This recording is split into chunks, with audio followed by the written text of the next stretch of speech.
women, particularly women who are, you know, strong-minded women, women in positions of power, female leaders, you know, we are talented, credible, you know, we put in the hard yards, we put in the hard work, and we absolutely do deserve to get recognised for that. You know, we deserve to get the credit for all that, for all those talents and everything that we bring to the table. But it's also a fact that your appearance is telling a story. And people are going to assume things based on that, whether that's right or wrong, whether their assumptions are correct or not. They are going to assume things based on it. And I think, you know, style can sometimes be seen as something kind of superficial or something not important. It could not be further from the truth. And I know sometimes, you know, it can be uncomfortable. It can be confronting to hear that, well, hey, you know, people are judging me on my appearance. But I also want to tell you that it's totally within your control. And it's not about being a perfect size 10 or having a perfect face or being, you know, kind of having model looks. You know, it's about being really well polished, presented and groomed. And that is totally within your control. And the beautiful thing that happens, you know, when you do address your style and your image is the sense of self-confidence that comes from it. When we're talking, when we're, you know, thinking about sort of the impact of appearance, the fact is that when we see someone and we've got a visual cue in front of us, we rarely question what we see with our eyes. It's just kind of the way that our brains work that, you know, we do trust our first impressions. Now that can either work in our favor or not. Okay. But we do have total control in influencing others, positively influencing others and what their perceptions are of us. If you're familiar with a wonderful book by Sylvia Ann Hewlett, she talks about, her book is called Executive Presence, and she talks about the 3 pillars of executive presence. And she breaks it down into how you act, how you speak, and how you look. And what we're going to be focusing on through this masterclass is that third pillar, which is how you look. And that's a really critical first filter.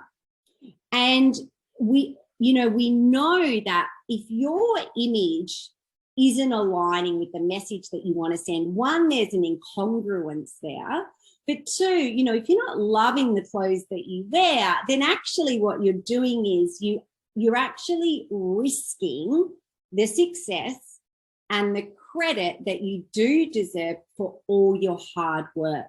So all of these kind of 3 pillars, they really need to work in harmony with each other. One of the key things about style, and I touched on this just earlier, is how it makes you feel. And I love this quote from Keisha Smith. So Keisha Smith, she's based in the US. She's head of HR for Tory Burch and News Corp.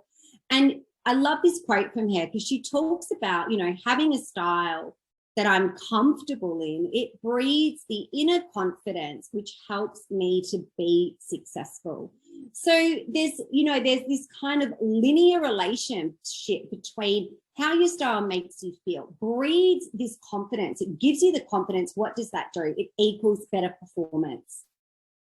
And I know through the hundreds of conversations, you know, that I've had with women and the women that I talk to, is that clothing is a really critical part of feeling like they can walk into any room and they belong there. And it's a critical part of them feeling confident. And they come to me, you know, most women are coming to me based on they're internally motivated. You know, it's based on those internal motivators of wanting to feel confident. And then that is what helps them achieve the goal. Lorin, I can see you raising your hand. Maybe just pop into the chat if you've got a comment or something as we're going through. What happens when we aren't confident? Ladies, Claire Shipman and Katty Kay, they authored the book called The Confidence Code. It's a really interesting book if you are, interested in the research behind why women in particular suffer from a lack of confidence. They did a lot of research and studies, and the reality is that women are still far behind men when it comes to confidence. What they found through all of their research and studies is that when women don't feel confident, we don't succeed as we should. And they also found that often women focus on competence, in the workplace. So we focus on, we've got to have the perfect, we've got to have our work perfect. We upgrade our skills and we get MBAs and all of these sorts of things.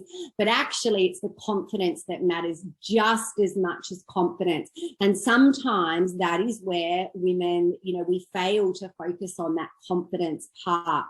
Where does style come into this? I think, as we can see from what Keisha said, like when you put on clothes that make you feel good, then that confidence starts to radiate from you.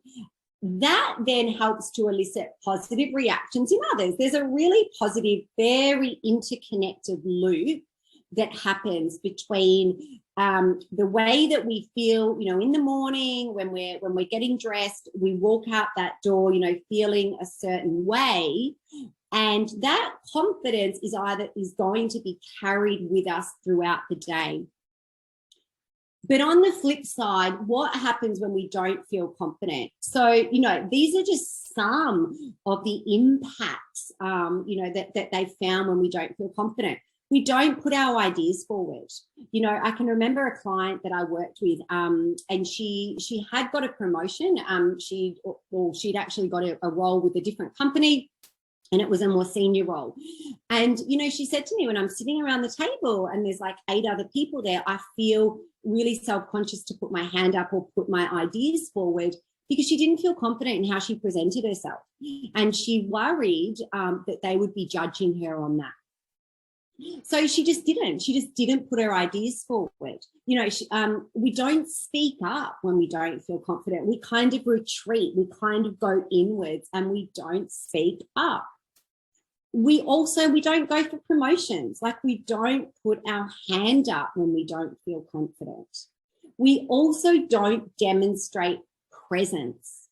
This is a really important part, and it's almost, presence, what is it? It's kind of almost that part of someone that we just know it when we see it. They feel sure of themselves, they feel confident. When we don't feel confident, we can't demonstrate that. And, the other impact when we don't feel confident is that we can be overlooked for key roles.